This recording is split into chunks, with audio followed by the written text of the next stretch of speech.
Hi, this is Mia. This is part two of Wednesday morning, and I am in tears because I was thinking all week before this week. I've been thinking for 2 weeks about the people in the flash floods in Kentucky. Okay, I finally looked at a map, and I finally looked at Pikeville. I used to live there for I don't know if it was weeks or months, and now I'm looking at Pikeville, Kentucky Elementary School used as a I don't know. I just looked at some headline about the elementary school, I guess used for disaster or something.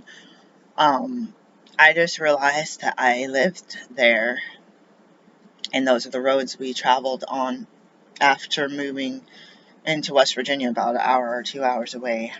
Yeah, I actually used to do shopping there too. There's a Walmart there. Um, I don't know where, somewhere on a big mountain hill. So we made friends with some people. Pretty much just one group of people who lived in a trailer in Pikeville, and all the windy roads up and down these mountain hills, like not big mountains but hills, and all these trailers with 2, 3, 4 acres per home, sheds on the property, little bunch of place for people to park. You got your nice clean house inside. You got guests coming over. We had our friends out there that we used to visit regularly after um, we bought my house in West Virginia. So my heart has already gone out to the people that were in that disaster, and I was thinking that I had gone through 3 flash floods, one in Portland, Oregon, off of 33rd and Powell. There's 33rd Avenue, and there's two 33rds. So there's 33rd Place and 33rd Avenue. So it's 33rd Avenue and Powell next to the Plaid Pantry. I got in one flash flood in Kentucky, one flash flood in West Virginia. Why do I feel like I missed something? Um, One of them was with me and my 2 kids. One of them was with my ex-husband and my one kid, who's an infant. And one of them was just me and my husband and 3 pets. We had been in up the Red River Rouge. How do you call it? Red River Rouge. Um, so I had been in Michigan. So this might be backwards because of the camera. I had been in Michigan, I guess near Detroit, where my friend was. His partner was out of town. We were trying to find a house. He's like, you can't stay here because my partner's going to be mad if people stay here. Plus, you have these pets or whatever. So we had, and they were very particular. So we had gone south looking for a campground off Highway 75/23 out of Detroit towards Ohio. There was no freaking campground anywhere. We didn't have like cell phone or smartphones and stuff.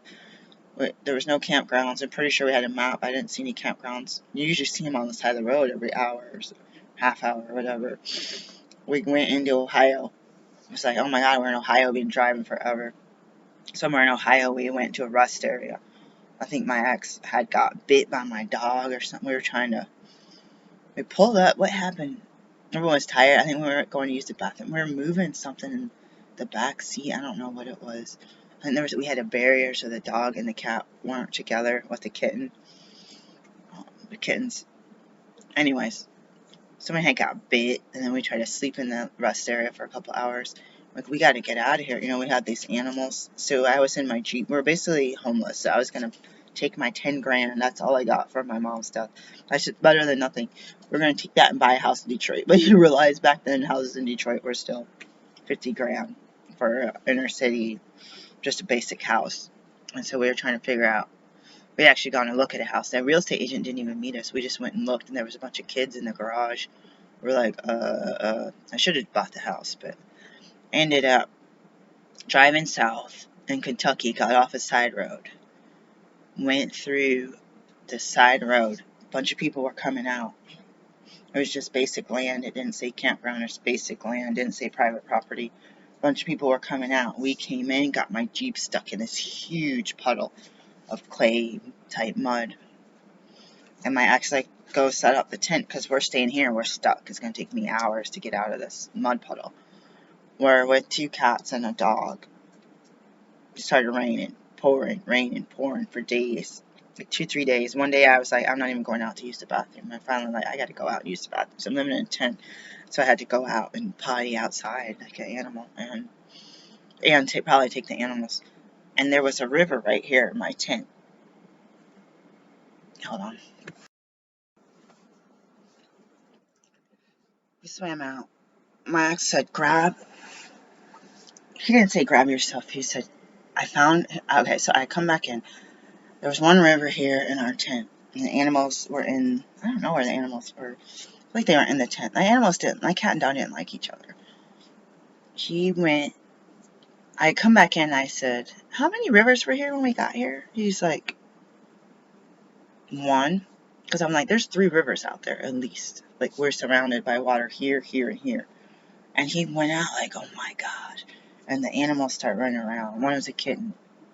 And he goes, I'm going to get the Jeep. We had to leave immediately because the water was rising up. And he said he found an exit. And I was trying to gather my stuff from the tent because that's all I owned. So I was grabbing Grandma's blanket, and I don't know what I had put on. I had some leather pants on and a leather biker jacket. And a t-shirt, and I had an Elmo backpack. And I think I had my brother's sweater on too. I had ended up taking too long. I didn't grab any kitchenware. I didn't grab the cooler. I didn't grab the cat carrier. He said he went and got the Jeep and said, come on. And I didn't just follow him straight to the Jeep. And he ended up back in the Jeep, and it was pouring down raining. The back of the Jeep was open like tailgate.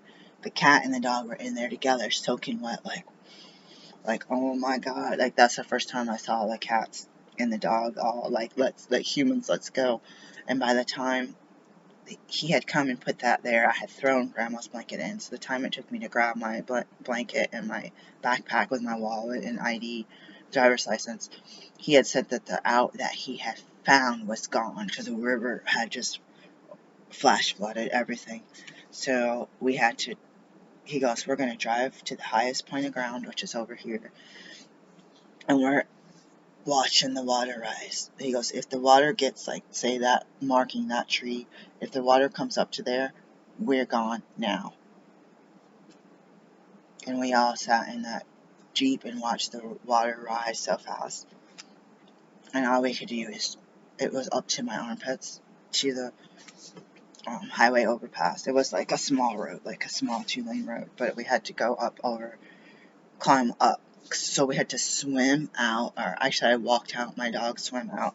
My ex was taller than me, but we each had a cat on our head holding on for dear life, and we had a dog swim out, and we had us walk out with just my backpack. I left all of everything else in the Jeep.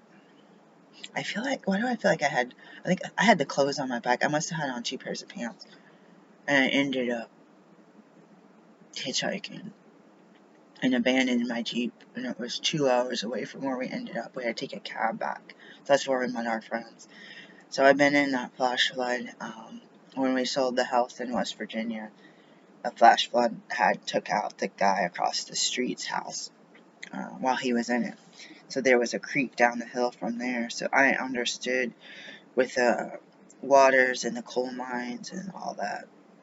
I understood for the first time in the 90s as a 21-year-old that when I studied environmental science, you don't study, that was not my main major, that was a certificate. You don't, we studied bumpers and tires and wastewater. We didn't study the environment, climate change, flash flooding, ruining it, dirtying up the water with chemicals from companies and Superfund sites. We didn't get on into that, at least not yet, when I left that school, MSU, Michigan State. So I saw firsthand, I'm like, why does it keep flash flooding here? Why does this keep happening? And I said, this is coal country. It's got to have something to do with. And we went around and drove and saw all these coal mining clear cuts and peace, guys. I'm thankful to be alive today, so I gotta do something with my life so that I can feel like there was a reason for me to be spared, because not everybody was.